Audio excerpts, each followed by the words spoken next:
अनोखी कहानी के इस मंच पर आप सभी दर्शकों का स्वागत है।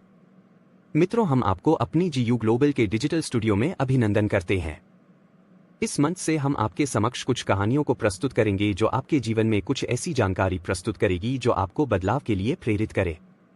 एक ऐसा बदलाव जो हम सभी के लिए अत्यंत आवश्यक है। हम प्रत्येक कहानी को एक अथवा एक से अधिक धारावाहिकों के साथ प्रस्तुत करेंगे। अनोखी कहानी के पहली कड़ी में आप मिलेंगे मिस्टर प्रोफेसर जी से, जिनका विवाह शीघ्र ही हुआ है और वह अपने वैवाहिक जीवन के प्रारंभिक जीवन का आनंद ले रहे हैं। तो प्रारंभ करते हैं अनोखी कहानी के पहले प्रसंग से। अनोखी कहानी के पहली कड़ी में आप मिलेंगे मिस्टर प्रोफेसर जी से, जिनका विवाह शीघ्र ही हुआ है और वह अपने वैवाहिक जीवन के प्रारंभिक जीवन का आनंद ले रहे हैं। तो प्रारंभ करते हैं अनोखी कहानी के पहले प्रसंग से। मिस्टर प्रोफेसर, जो अनोखी कहानी के पहले धारावाहिक का शीर्षक है। मिलिए हमारे मिस्टर प्रोफेसर जी से, जिनका नाम है सुरेश पांडे, जो फिजिक्स के एक प्रचलित आचार्य अर्थात प्रोफेसर हैं। वे अपने सभी छात्रों को जीवन में कुछ नवीनता करने के लिए सदैव प्रोत्साहित करते हैं। आयु के 32वें वर्ष में उन्होंने सुजाता नाम की एक सुंदर कन्या से विवाह किया है। विवाह के उपरांत वे अपनी पत्नी के साथ अपने कॉलेज प्रशासन के द्वारा बनाए गए आवास में रहने के लिए आ गए हैं। मिलिए श्रीमती सुजाता पांडे जी से, जो एक स्नातक कन्या हैं और घर के कार्यों में दक्ष हैं। वैसे तो ये बहुत कम ही लोगों से बात करती हैं, परंतु इनके पास जानकारियों का एक बहुत बड़ा संग्रह है। मिलिए श्रीमती लता त्रिपाठी जी से, जो प्रोफेसर सुरेश पांडे जी के मित्र प्रोफेसर रमाकांत त्रिपाठी जी की पत्नी हैं और कॉलेज प्रशासन के आवास में ही रहती हैं। यह वास्तव में बातों की धनी महिला हैं और यदि इनको अवसर मिले तो केवल बोलती ही रहें। अब ये हैं प्रोफेसर रमाकांत त्रिपाठी, जो प्रोफेसर सुरेश पांडे जी के सबसे घनिष्ठ मित्र हैं और साथ ही एक ही कॉलेज में पढ़ाते हैं।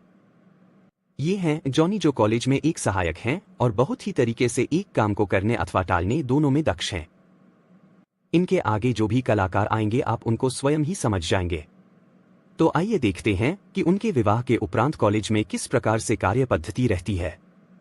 तो हम यहाँ से अपनी कहानी को प्रारंभ कर रहे हैं। एक सुबह जब प्रोफेसर पांडे अपने निवास से कॉलेज के लिए निकल रहे थे तो उनकी पत्नी ने उनसे वार्तालाप की। अच्छा सुजाता, मैं अब अपने कॉलेज जा रहा हूँ। तुम अपना ध्यान रखना। ठीक है, ध्यान से जाइएगा और यदि हो सके तो शाम को कुछ शीघ्र आने का प्रयास कीजिएगा। यह नया शहर है और मैं यहाँ पर किसी को जानती ही नहीं हूँ। बहुत खालीपन सा लगता है। ठीक है, मैं प्रयास करूँगा। अब मैं चलता हूँ।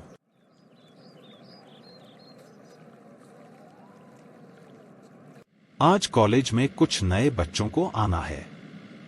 देखते हैं कि कैसे होंगे। चलो कार में बैठकर गाना ही सुनते हैं। कॉलेज तक की यात्रा अच्छी बीतेगी।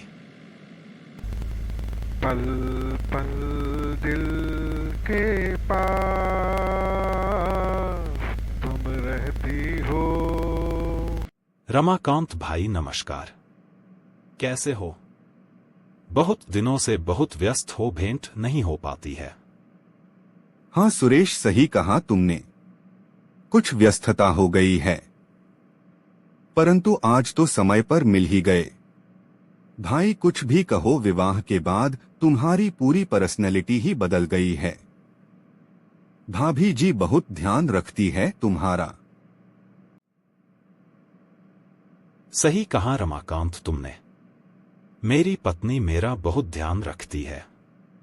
अच्छा, मैं अपनी क्लास में जाता हूँ। उसके बाद तुमसे बात करूंगा। ठीक है, क्लास के उपरांत मिलते हैं। पहला दिन है, पता नहीं सर कैसे होंगे। मुझे तो डर लग रहा है। हेलो बच्चों, तुम क्लास में नए आए हो क्या? जी सर, आज मेरा पहला दिन है। क्या नाम है तुम्हारा? कैलाश गुप्ता सर। अच्छा कैलाश, तुम रह कहाँ पे रहे हो? सर मैं हॉस्टल में रहता हूँ, कल ही रूम लिया है। अच्छी बात है। ध्यान लगाकर पढ़ाई करना और यदि कुछ भी समझ में नहीं आए तो मुझसे पूछ लेना। बच्चों, आज का हमारा विषय है फिजिक्स के कुछ नियम जो हम पढ़ते हैं। आज हम यह जानेंगे कि फिजिक्स के नियमों के वास्तविक आविष्कारक कौन हैं। इस कड़ी में हमारा पहला बिंदु है गति के 3 नियम। सर कृपया बताएं और हमारा मार्गदर्शन करें। गति के 3 नियम क्या हैं और वह किस वैज्ञानिक ने प्रदान किए हैं? तो इसका सामान्य तौर पर हम उत्तर यह पढ़ते हैं कि गति के 3 नियम सर आइजैक न्यूटन द्वारा प्रदान किए गए थे।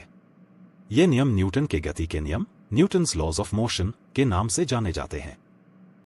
परंतु बच्चों, क्या आप यह जानते हैं किस भारतीय वैज्ञानिक ने वास्तव में इन नियमों को सबसे पहले प्रदान किया था और उन्होंने किस प्रकार से इनको बताया था? न्यूटन के गति के नियमों से पहले भारत के एक प्राचीन वैज्ञानिक भास्कराचार्य या भास्कर II ने गति के नियमों के सिद्धांतों का उल्लेख किया था। भास्कराचार्य ने 12वीं सदी में सिद्धांत शिरोमणि नामक ग्रंथ लिखा, जिसमें उन्होंने कई महत्वपूर्ण वैज्ञानिक और गणितीय अवधारणाओं पर चर्चा की। सर कृपया इन नियमों को आप हमें भी बताएं। ठीक है बच्चों, तो सुनो। भास्कराचार्य के कार्य में जो महत्वपूर्ण बिंदु शामिल हैं वे न्यूटन के गति के नियमों से मेल खाते हैं, जिसमें पहला नियम जड़त्व का नियम, जिसे लॉ ऑफ इनर्शिया के नाम से जाना जाता है। भास्कराचार्य ने यह स्पष्ट किया कि किसी भी वस्तु की गति तब तक नहीं बदलती जब तक कि उस पर कोई बाहरी बल कार्य न करे। दूसरा नियम गति परिवर्तन का नियम, जिसे law of change of motion के नाम से जाना जाता है। भास्कराचार्य ने वस्तु के त्वरण और बल अर्थात एक्सेलरेशन एंड फोर्स के बीच के संबंध को भी समझाया था। उन्होंने बताया कि बल की मात्रा वस्तु के द्रव्यमान और त्वरण पर निर्भर करती है। तीसरा नियम क्रिया प्रतिक्रिया का नियम, जिसे लॉ ऑफ एक्शन रिएक्शन के नाम से जाना जाता है। भास्कराचार्य ने यह भी समझाया कि प्रत्येक क्रिया के लिए एक समान और विपरीत प्रतिक्रिया होती है। हालांकि भास्कराचार्य के सिद्धांत और कार्य न्यूटन के कार्य से पहले थे, परंतु न्यूटन के गति के नियमों को पश्चिमी वैज्ञानिक समुदाय में अधिक व्यापक रूप से मान्यता मिली और उनका उपयोग आधुनिक यांत्रिकी के आधार के रूप में किया गया। तो आपने समझा बच्चों कि हमारे देश में कितने महान वैज्ञानिक हुए हैं। हम अपनी अगली कक्षा में एक और नियम के विषय में जानेंगे। सर आप बहुत अच्छे हैं और आपका पढ़ाने का तरीका बहुत सरल है। आपने मेरे डर को समाप्त कर दिया है। धन्यवाद सर। ठीक है बच्चों, अगली कक्षा में अगले विषय के साथ फिर मिलेंगे। सुरेश, तुम कहाँ से यह सब सूचनाओं को लाते हो जो बच्चे तुमसे बहुत प्रसन्न रहते हैं? भाई रमाकांत, मैं अधिकांश अपने भारतीय प्राचीन ग्रंथों को पढ़ता रहता हूँ, जिनमें हमारे महान ऋषियों के विषय में लिखा हुआ होता है। मेरे विचार में हमें अपनी पूरी शिक्षा व्यवस्था को ही एक नवीन स्वरूप देने की आवश्यकता है। सच कहते हो सुरेश। पढ़ा तो हम सभी अपनी ओर से अच्छा ही रहे हैं, परंतु मूल रूप से हमें भी वह आनंद नहीं मिलता है जो एक शिक्षक के रूप में हमें मिलना चाहिए। रमाकांत, अभी मैं चलना चाहता हूँ। आज तुम्हारी भाभी को बाहर खाने पर ले जाने की सोच रहा हूँ। उसको मैंने यह बताया नहीं है। जब जाकर कहूंगा तो उसको बहुत प्रसन्नता मिलेगी। ठीक है सुरेश, कल मिलते हैं। अच्छा, तुमने जॉनी को देखा कहीं? मुझे उससे कुछ काम करवाना है। हाँ, बाहर देखा था। यदि दिखेगा तो मैं उसको कह दूंगा कि तुमसे आकर मिल ले। ठीक है रमाकांत, कल मिलते हैं। बाय रमाकांत। अरे जॉनी, कहाँ थे तुम इतनी देर से? सर मैं अपने ड्रार की चाबी घर भूल गया था, उसे ही लेने गया था। बताएं सर, क्या सेवा है मेरे लिए? मैं तो अभी अपने घर जा रहा हूँ। रमाकांत सर तुमको ढूंढ रहे हैं, उन्हें मिल लो। सर ठीक है, आप निश्चिंत होकर अपने घर जाएं। भाभी जी भी आपकी वाट देख रही होंगी। मैं रमाकांत जी से अभी मिल लेता हूँ। आज का दिन बहुत अच्छा है। मेरे लेक्चर भी नहीं है और कॉलेज का कोई दायित्व भी नहीं है। सुजाता को बाहर डिनर पर ले जाता हूँ। शाम भी अच्छी बीत जाएगी। सुजाता, कृपया दरवाजा खोलो। मैं बाहर खड़ा हूँ। जी आई, कुछ रुकें।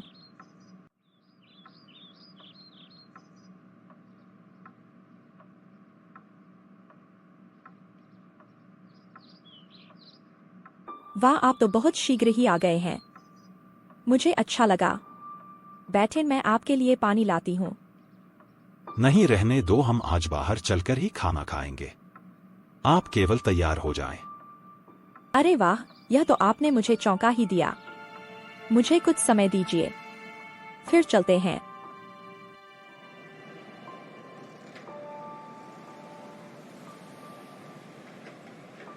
आप बहुत अच्छे हैं जो मेरा इतना ध्यान रखते हैं। नहीं सुजाता, वास्तव में मेरे जीवन को आपने बदल दिया है, जो आज मैं बहुत अच्छा अनुभव करता हूँ। रमाकांत भी मेरी प्रशंसा कर रहा था और कह रहा था कि जब से मेरा विवाह हुआ है, मेरी पर्सनैलिटी ही बदल गई है। यह सारा आपके प्रेम और ध्यान देने का प्रभाव है। देखो, वह सामने है होटल। तुम होटल तक पहुंचो, मैं गाड़ी को पार्क करके आता हूँ। जी बहुत अच्छा, शीघ्र आइएगा। बहुत समय लग गया है इनको आने में।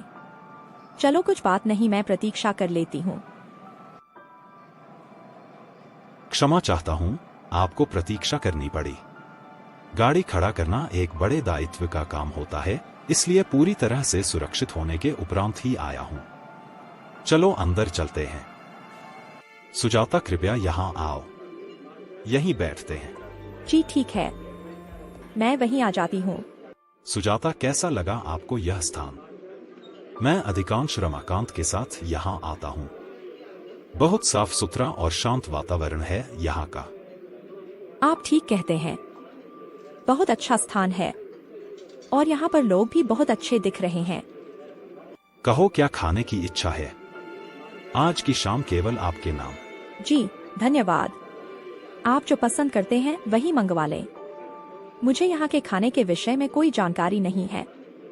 आप तो यहाँ की विशेषता जानते ही होंगे, अपनी ही इच्छा से मंगवा लें। ठीक है, अभी बोलता हूँ। अरे भाई सुनो, क्या आप मेरे लिए कुछ खाना बुक कर सकते हो? जी अवश्य, बताएं क्या खाना पसंद करेंगे sir? 4 naan, 1 shahi paneer, 1 mix veg, 2 veg soup. अभी आप यही ले आएं और पहले सूप लाएं। उसके कुछ देर के बाद बाकी का खाना लाइएगा। अंत में 2 प्लेट गुलाब जामुन और रबड़ी ले आइएगा। हाँ, कहना भूल गया, 1 वेज बिरयानी भी लाइएगा। जी सर, आप अपनी सीट पर बैठें, मैं कुछ ही देर में आपके लिए सूप सर्व करता हूँ। तब तक आप हमारे इस रेस्टोरेंट का आनंद लें। जी धन्यवाद, मैं प्रतीक्षा करता हूँ। आप बच्चों को क्या पढ़ाते हैं? सुजाता, मैं फिजिक्स का प्रोफेसर हूँ, उसके नियमों को ही पढ़ाता हूँ। आपके स्नातक का कौन सा विषय आपको प्रिय था? जी मैंने तो कला स्नातक किया है और मुझे भारतीय इतिहास में बहुत अधिक आनंद मिलता था। मैंने अपनी पारंपरिक पढ़ाई में उतनी रुचि नहीं ली, उनको तो केवल मैं परीक्षा के लिए ही पढ़ती थी। मैंने शुद्ध भारतीय इतिहास को पढ़ने में अधिक ध्यान दिया। किस कालखंड को आपने अधिक पढ़ा? जी मैंने चोल साम्राज्य, गुप्त वंश और बुद्ध के विषय में अधिक पढ़ा है। अरे वाह, यह तो बहुत सुंदर बात है। आपकी और मेरी रुचि कितनी समान है। मैं आपसे आपकी रुचि के अनुसार समय मिलने पर जानकारी अर्जित करूंगा। सर, आपके लिए वेज सूप। जी ठीक है, रख दें, धन्यवाद। और कुछ देर के उपरांत खाना भी ले आना। जी सर, आप तब तक सूप का आनंद लें। आपको सूप कैसा लग रहा है? मुझे तो यहाँ का प्रत्येक खाने और पीने का सामान अच्छा लगता है। आशा है आपको भी समान ही अनुभूति होगी। जी सही कहा आपने, यहाँ का सूप बहुत स्वादिष्ट है, मुझे भी अच्छा लगा। सबसे बड़ी बात यह है कि यहाँ के वर्कर का स्वभाव शिष्टाचार से भरा हुआ है। मेरी माँ ने आपके विषय में जो कहा था वह बिल्कुल सही निकला। क्या कहा था आपकी माताजी ने? वे कह रही थी कि सुरेश का व्यवहार ऐसा है कि कोई भी उससे प्रभावित हो जाता है। सुजाता, तू बहुत भाग्यशाली है जो तुझे सुरेश जैसा जीवन साथी मिल रहा है। आपकी माताजी का स्वभाव ही इतना अच्छा है जो वे किसी के भी विषय में अच्छा ही सोचती और बोलती हैं। उनको मेरा धन्यवाद कहना जब भी बात होती है आपकी उनसे। जी कह दूंगी। आप बताएं कि आपके पिताजी और माताजी गांव में क्या करते हैं? मुझे तो आपके परिवार के विषय में अधिक कुछ पता ही नहीं है। सुजाता, मेरे पिताजी भारत सरकार में अधिकारी के पद पर कार्यरत थे और 10 वर्ष पूर्व ही सेवानिवृत्त हो गए थे। उन्होंने अपने पद पर रहते हुए ही यह सोच लिया था कि सेवानिवृत्ति के उपरांत वे गांव में रहेंगे और हमारी पारिवारिक भूमि और संपत्ति की देखरेख करेंगे। यह तो उनका बहुत अच्छा निर्णय था। बहुत कम ही ऐसे सज्जन हैं जो ऐसी सेवा के लिए सोचते हैं। अच्छा, यह बताएं कि गांव में और कौन कौन रहता है? गांव में मेरे बड़े पिताजी, मेरे दादाजी और बहुत बड़ा परिवार रहता है। मैं आपको धीरे धीरे सभी के विषय में जानकारी दे दूंगा। आपके दादाजी भी अभी जीवित हैं। यह तो बहुत ही सुंदर बात है। अच्छा, यह बताएं कि कितनी आयु होगी उनकी। सच कहा सुजाता आपने, लगभग 90 वर्ष पार कर चुके हैं।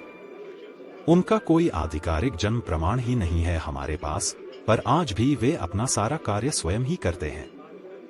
सर, खाना लगाऊं क्या? जी हाँ, अब आप भोजन परोस सकते हैं। अच्छा सुजाता, अब मुझे यह बताओ कि आपको अपनी पढ़ाई के अतिरिक्त और किस प्रकार की रुचि थी? अपने खाली समय में आप क्या करना पसंद करती थी? मेरे पास वैसे तो समय ही नहीं निकलता था, क्योंकि मैंने अपनी पढ़ाई के उपरांत अपने कॉलेज के मित्रों के साथ एक दल बनाया था जो बाजार के विषय में जानकारी एकत्र करता था और उसके अनुसार कई परिवारों की आर्थिक, सामाजिक एवं धार्मिक रूप से सहायता भी करता था। पर यदि समय मिल ही जाता था तो मैं अपने पिताजी और माताजी को साथ लेकर एक यात्रा पर निकल जाती थी। मेरे पिताजी को घूमने में बड़ी रुचि है। भाई के पास अपने ऑफिस से समय नहीं मिल पाता है और भाभी को घर के कार्यों से समय नहीं मिल पाता है। भाभी जी को जो समय मिलता भी है तो वह अपने बेटे और बेटी को पढ़ाने में व्यस्त ही रहती हैं। इसके अतिरिक्त भाभी अपने ऑफिस का काम भी ऑनलाइन ही करती हैं। अरे वाह, बहुत सुंदर। यह तो आप बहुत अच्छा कार्य करती थी। एक काम करेंगे कि जब भी मेरी लंबी छुट्टी होगी मैं आपके साथ आपके घर चलूंगा और माताजी और पिताजी को घुमाने ले चलेंगे। जी, बहुत सुंदर विचार है आपका। मैं भी यही चाहती हूँ कि जिस समय तक हमारे पास कोई विशेष दायित्व नहीं आता है, हम अपने माता पिताजी चाहें वे मेरे हों चाहें वह आपके, उनसे मिलते रहें और उनके लिए जो उनको पसंद हो उसके अनुसार कुछ करते रहें। बहुत अच्छा सुजाता। भोजन करती रहो, ठंडा हो जाने पर स्वाद कुछ कम ही मिलता है। और मुझे साथ में यह भी बताओ कि आप अपने मित्रों के साथ किस प्रकार का कार्य करती हो। मेरे को भी उसे जानने में बहुत उत्सुकता हो रही है। जी अवश्य, पर आज नहीं। आज हम केवल भोजन करेंगे और इसके उपरांत किसी स्थान पर कुछ देर बैठेंगे। मैं आपको और जानना चाहती हूँ। ठीक है सुजाता, वैसे मैं भी आपको और जानना चाहता हूँ। एक काम करते हैं कि यहाँ से एक गार्डन में चलते हैं और कुछ समय वहाँ बिताते हैं। ठीक है, जैसा आपको उचित लगे। मुझे भी अच्छा लगता है हरियाली में बैठना। कैसा स्थान है ये और आपको कैसा लग रहा है? जी बहुत अच्छा। सो ब्यूटीफुल, बहुत शांत और रमणीक है ये तो। चलो बेंच पर कुछ देर बैठते हैं। जी अवश्य, आइए बैठते हैं। सुजाता, अच्छा यह बताओ कि आपके परिवार में और कितने लोग हैं? मेरे अपने परिवार में मेरे पिताजी, माताजी, भाई, भाभी, श्रीकांत और रश्मि हैं। परंतु वैसे मेरे पिताजी 3 भाई और 2 बहनें हैं। बहुत बड़ा परिवार है आपका भी। तो वे सब कहाँ रहते हैं? मेरे पिताजी सबसे बड़े हैं। वह क्योंकि एक बड़े संस्थान में लेखाकार अधिकारी हैं, तो वर्तमान में भी वे उसी पद पर कार्य कर रहे हैं। 5 सालों का उनको अतिरिक्त कार्यभार मिला है सेवानिवृत्ति के उपरांत। उनके छोटे भाई आर्मी में मेजर हैं और वे अपने परिवार के साथ इस समय भुवनेश्वर में हैं। और मेरे सबसे छोटे चाचा हमारे गांव के घर में पारिवारिक संपत्ति की देखरेख के साथ अपना व्यापार देख रहे हैं। किस प्रकार का व्यापार है उनका? वे फलों एवं सब्जियों के थोक व्यापारी हैं। पूरे भारत में उनका सामान जाता है। लगभग 100 वर्कर उन्होंने रखे हुए हैं। आपको जानकर अचरज होगा कि वे हमारे इस शहर से कुछ ही दूरी पर अपने वेयर हाउस पर अधिकांश आते रहते हैं। अरे वाह, तो जब भी वे आते हैं तो उनको अपने घर पर अवश्य बुलाना, मुझे बहुत अच्छा लगेगा। जी अवश्य, मैं उनको बोल दूंगी। वे हमारे विवाह में आ नहीं पाए थे क्योंकि उनके व्यापार का बहुत बड़ा एक कार्य अटक गया था। वे भी आपसे मिलना चाहते हैं। अच्छा, आपके पिताजी की बहनें कहाँ पर हैं? जी बड़ी बुआ तो इस समय नासिक में है, उनके पति वहीं पर रेलवे में कार्यरत हैं। और दूसरी बुआ और फूफा मेरे छोटे चाचा जी के साथ उनके व्यापार में सहयोगी हैं। मेरे फूफा जी का ट्रांसपोर्ट का काम है, इसलिए वे मेरे चाचा जी के लिए एक शक्तिशाली सहयोगी बनकर कार्य करते हैं। वाह, बहुत अच्छा परिवार है आपका। अच्छा यह बताएं कि आपकी माताजी क्या करती हैं? जी वे एक विद्यालय में प्रधानाचार्य के पद पर कार्य कर रही हैं। इस साल ही उनको सेवानिवृत्त होना है। बहुत अच्छा परिवार है आपका। विवाह से पूर्व हम केवल कुछ ही बातों को जान पाते हैं और लगता है कि कितना जान गए हैं। अच्छा, अब समय बहुत हो रहा है, घर पर चलते हैं। कल मुझे कॉलेज भी जाना है। जी ठीक है, चलते हैं। अरे क्या कर रहे हैं आप, तो बहुत शरारती हैं। हाँ हाँ हाँ, कभी कभी मेरा भी शरारत करने का मन करता है। यदि आपको बुरा लगा हो तो क्षमा चाहता हूँ। अरे कैसी बात करते हैं, मुझे अच्छा लगा। जीवन में ऐसी शरारतों से ही प्रेम बढ़ता है। बस आपसी विश्वास और समझ सदैव बनी रहनी चाहिए। घर आ ही गए, चलो अंदर चलते हैं। जी चलिए। बहुत थक गया हूँ, अब सोना चाहता हूँ। जी आप सो जाएं, मुझे कुछ अपना कार्य समाप्त करना है। ठीक है सुजाता, शुभ रात्रि।